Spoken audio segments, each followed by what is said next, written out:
Hi, good afternoon, everybody. Thank you very much for the introduction, Connie. Before we begin, I'd like to align my expectations, even if it's just a little. I'm a demolition engineer with a shocking accent. I'm most definitely not a public speaker, and I freeze when I go up on stage, especially when the clicker's not where you think it's going to be. No problem. So to try and get us all through the next 10 minutes and closer to the drinks hour, I'm probably going to end up reading the majority of my notes. I want to highlight this and assure you that this isn't about me being unprepared. This is rather me finding a way to effectively transfer my message while working with our joint set of circumstances. Let's get started. Life is really neat and tidy and organized. We plan careers, projects, and strategies as if the path ahead is straight and clearly defined. But in reality, life is unpredictable. We all face unknown threats in the form of illness and accidents, personal crises, medical and mental events. These personal events don't wait for convenience. They don't wait for retirement or for executive approval at boardroom level. 18 months ago, life threw me a curveball I never saw coming. In that moment, titles and positions and qualifications meant nothing. The only lessons that mattered were those that my colleagues and I were to learn in real time. I'm not here as an expert, but as someone who's lived through these challenges, and hopefully I can share my lessons with you today. I want to share my story in the hope that some of these lessons can guide you in your businesses and help you build resilience in your teams.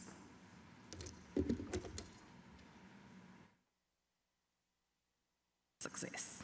Okay. I had just turned 40. I'd built a stable career doing work that I love, surrounded by people I admire. My husband and I had just planned a family. Life was manageable and in control. It was even predictable. During an impromptu memo, everything changed. 1 minute I was having a scan, the next I was being prepared for an ultrasound. I had to give permission for the needle biopsy, but I instinctively knew what the results would show. By the time I saw my oncologist, I'd already doom-scrolled TikTok. I'd self-diagnosed via ChatGPT, and I Googled treatments, side effects, and even palliative care.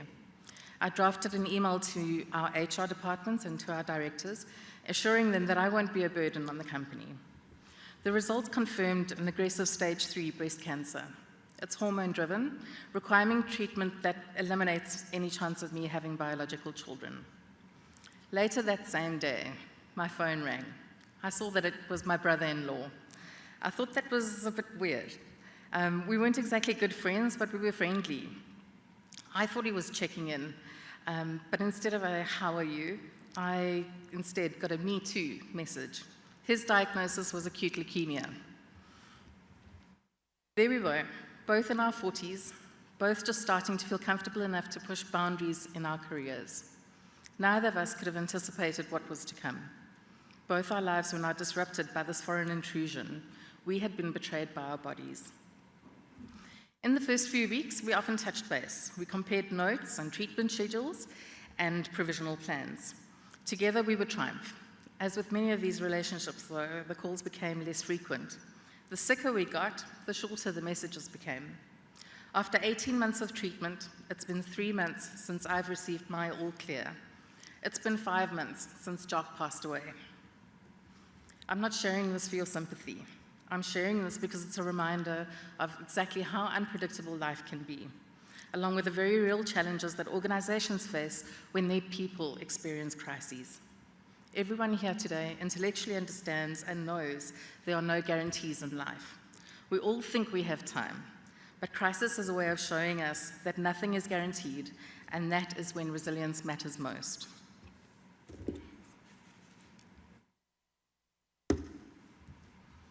When these major, unexpected, and personal life events happen, they often bring with them an elephant into the room.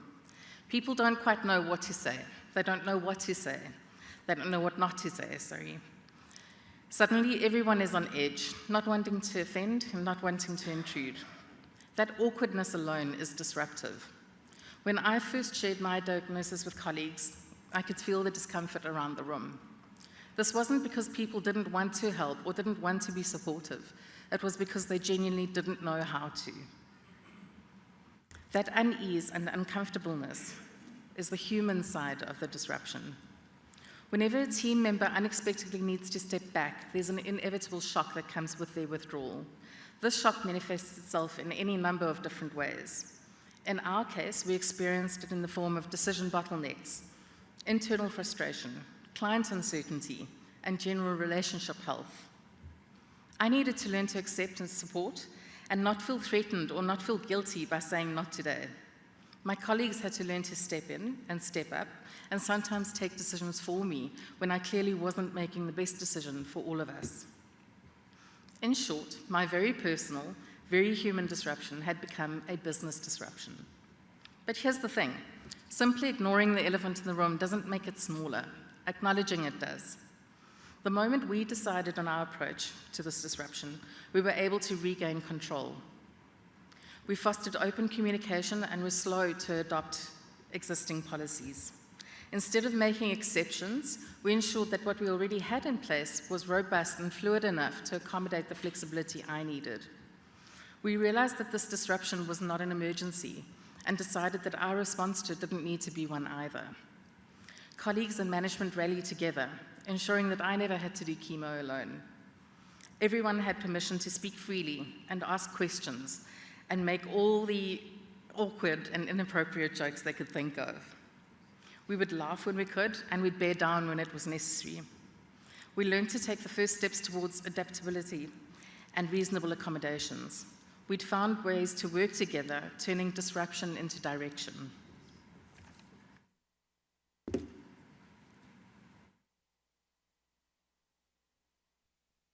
Research confirms what many of us intuitively know. Individuals are vulnerable, and organizations are often unprepared.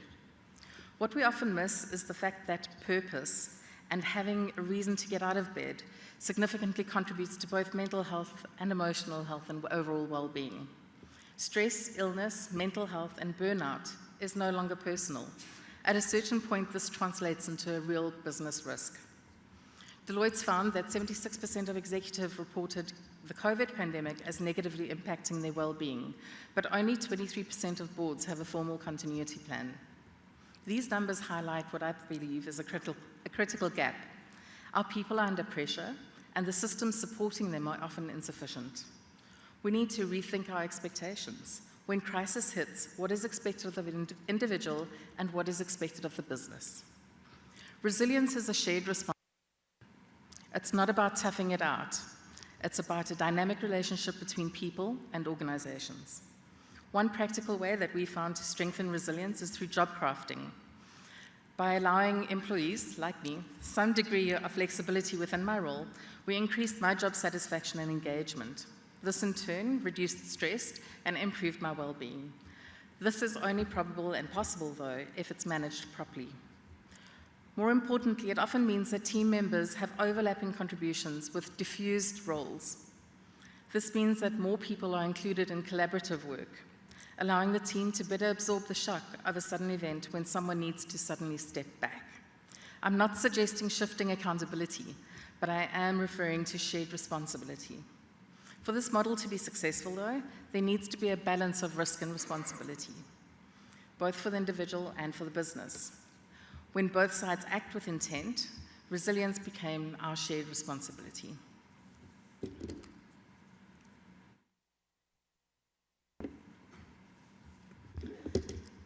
When everything is running smoothly, it's really easy to believe that our systems are strong and robust. But it's in the moment of disruption that we get to see what our systems are really made of. Many demolition firms aren't huge corporations. Well, there are quite a few large corporations here today, but many had humble beginnings. We're typically family-run heritage businesses built on relationships and reputation and trust. This means that we are always on. We hop into a Teams call in the middle of the night. We answer emails on a Sunday afternoon. We're constantly available and deeply involved, especially when navigating projects that span multiple time zones, countries, and cultures. Essentially, we often simply do not stop. In this dynamic environment, even a small personal setback quickly escalates into an organizational disruption if the underlying system is brittle. This is why the most resilient organizations and people are not defined by a crisis response manual, but rather by the culture that was built before the crisis strikes. Strong cultures share a few defining characteristics. Strong teams don't necessarily subscribe to hierarchy. Leadership is distributed. When things go wrong, multiple persons have both the authority and the confidence to act. They don't wait for permission, they move together. In fragile systems, one person's absence can bring everything to a halt. In resilient systems, knowledge, skills, and responsibilities overlap by design. Resilience is built through redundancy. Resilient teams invest in sharing knowledge, in cross-training and mentorship, stepping in to support each other when the time needs. People understand and respect their own strengths and weaknesses and work together to even the knowledge base. Crises are human experiences before they're operational ones. Cultures that prioritize empathy enable people to be vulnerable and honest without prejudice. It's not softness, this is strategy. People who feel supported respond better under pressure.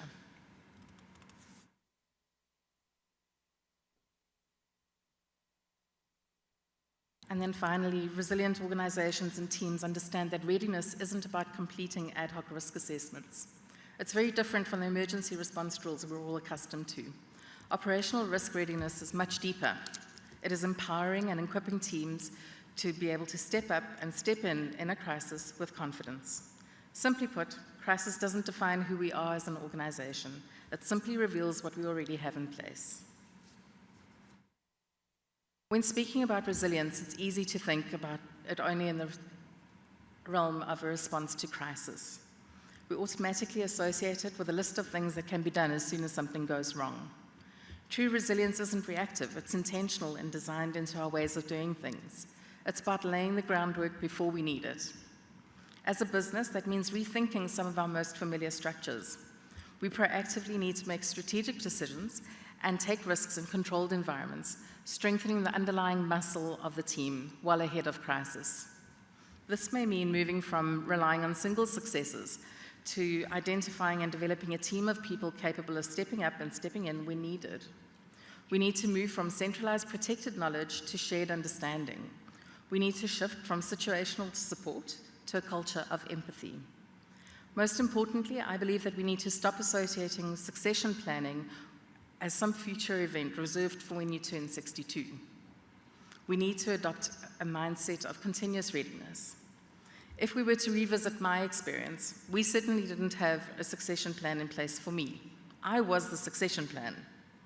I was 40. What we did have in place, though, was the team of people with different strengths that I could rely on to keep my responsibilities afloat. Small, strategic, proactive moves like these safeguard the business without overburdening individuals. I'd like to highlight a few practical steps that we implement today to shift from reactive to resilient. I believe we can take the time to reflect on where we are today. Ask yourself, who's expected to carry my load if I needed to step back? If the answer is in the form of a single name, that's an indicator that we have a problem. Start with deciphering your role, function, and responsibilities, and build redundancy across a team, not across an individual. The quickest way to assess and strengthen resilience is to normalize temporary setbacks. Give the team the freedom to act as necessary in a controlled environment.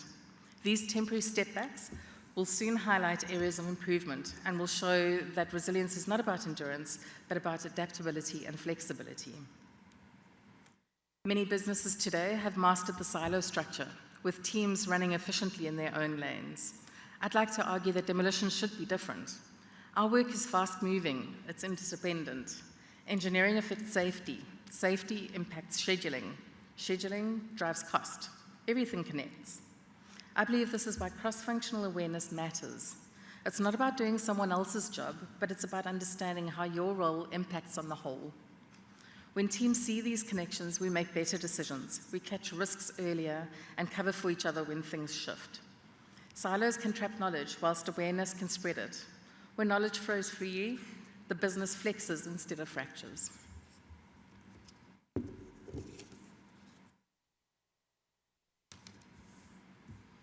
When I got sick, the roles reversed.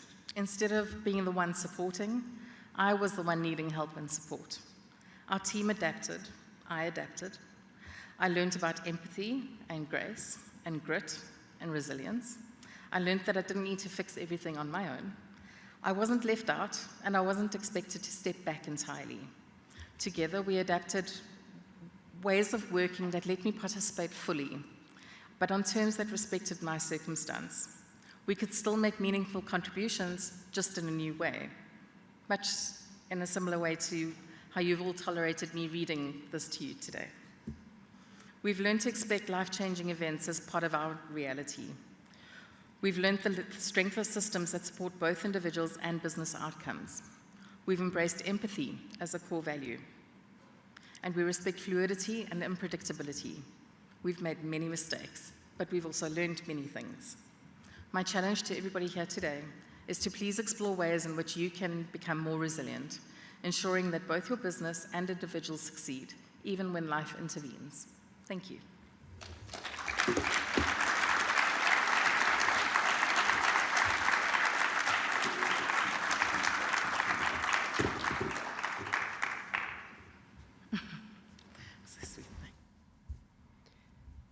Kate, that both took my breath away and made my heart race. Thank you so much for sharing that deeply emotional experience with all of us today and for opening our eyes. You are a natural on stage, and I hope that you will continue to share this very important message far and wide. That's very kind. Thank you. Thank you. Can we go to the audience? I'm sure that there may be a few questions and certainly a few comments as well from your amazing presentation. Come on, guys.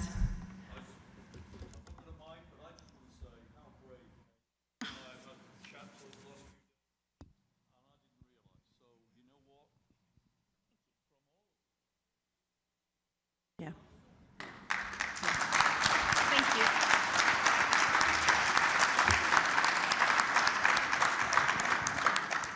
Please check your bits and don't make me cry on stage.